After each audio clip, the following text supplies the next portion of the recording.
Well, we're back again, family, and I don't know about you, but for me, this is a spiritual growth series because it's reminding me of how important faith is and what faith can do.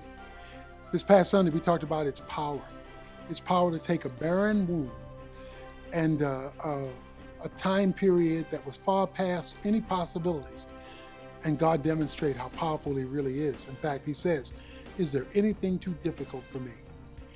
But the great challenge of the message was not going to the flesh to transform or to make or to manipulate what we want God to do.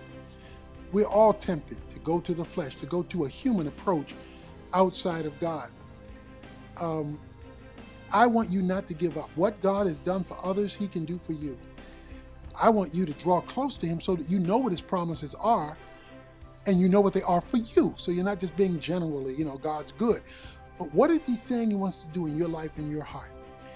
I know some folks who've given up. I know a lady who gave up on the possibility of marriage. She was getting older now and nobody had come along. She hadn't even been giving any dates, and she just thought marriage was just never going to take place. Yet she believed that God had told her that one day she would be married. And well, you know it, the knight in shining armor came out of nowhere, bumped into her at church. They just happened to be sitting together. They struck up a casual conversation. The casual conversation wound up being a dinner conversation. The dinner conversation wound up being a dating conversation. The dating conversation wound up being a marriage conversation.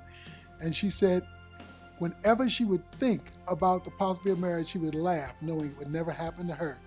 I guess she should name somebody Isaac, because that means he laughs. Because God is the one who always gets the last laugh. Don't throw in the towel. Even though it didn't look good for Sarah or for Abraham, God had another plan. They just had to get ready for that plan by faith. So I want you to now walk in faith. In spite of how you feel, in spite of the doubts that you can't control, I want your feet to move in faith and declare God to be telling the truth. Just repeat that over and over again. God, you're telling the truth. And what you say and what you said to me, you are telling the truth. And I'm not going to look for evidence or raw material, because you can create something out of nothing. Hang around some faith-filled people who can encourage you, people who can give testimony to what God can do and what God can do for you. We'll look forward to continuing our study in faith, because we're not even through with Abraham yet. He has the biggest story of all coming up. God bless you. Have a great faith-filled week.